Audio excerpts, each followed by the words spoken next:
In this lesson, we'll discuss how to balance a chemical equation. Here we have a chemical equation. It is not balanced. It does not show the same number of each type of atom on both sides of the equation. So this is not following the law of conservation of mass, where we don't create any matter or destroy any matter. So to balance out a chemical equation, make a little chart.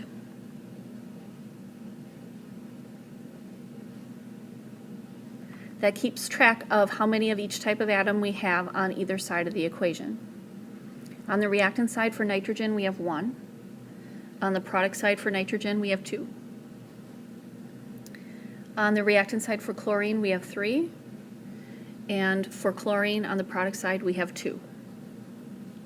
Neither the nitrogen nor the chlorine is balanced. So if we try to say balance out the nitrogen, we can do that by putting a coefficient of 2 out in the front of the nitrogen trichloride.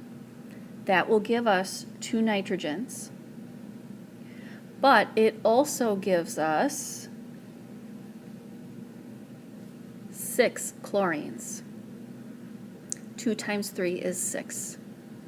So now to balance out the chlorines, we can put a coefficient of 3 over here on the product side, and we have 3 times 2, or 6 chlorines. This equation is now balanced. We have 2 nitrogens on either side and 6 chlorines on either side of the equation. We didn't change any of the chemical formulas.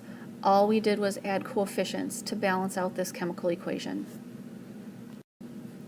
In this next one, I can offer you a little tip for dealing with polyatomic ions. When you go to make your chart,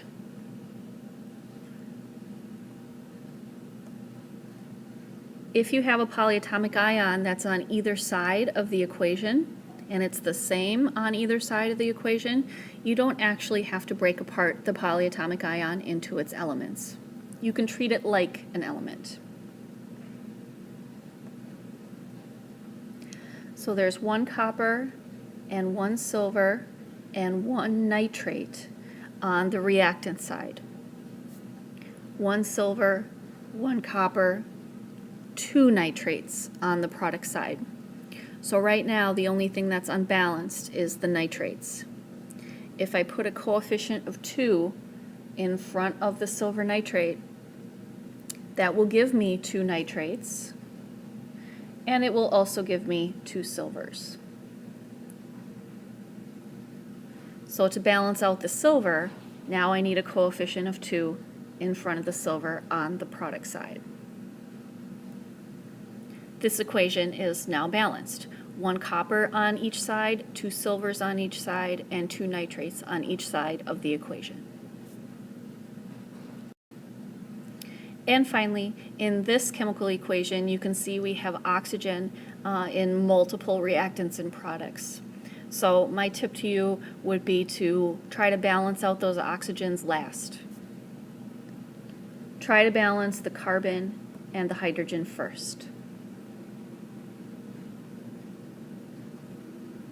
So 1 carbon, 4 hydrogens, 2 oxygens on the reactant side, 1 carbon, 2 hydrogens, and there are 3 oxygens total on the product side. So don't forget the oxygen in the carbon dioxide and the oxygen in the water. So the carbon is already balanced. Let's try to balance the hydrogen first before we do the oxygen.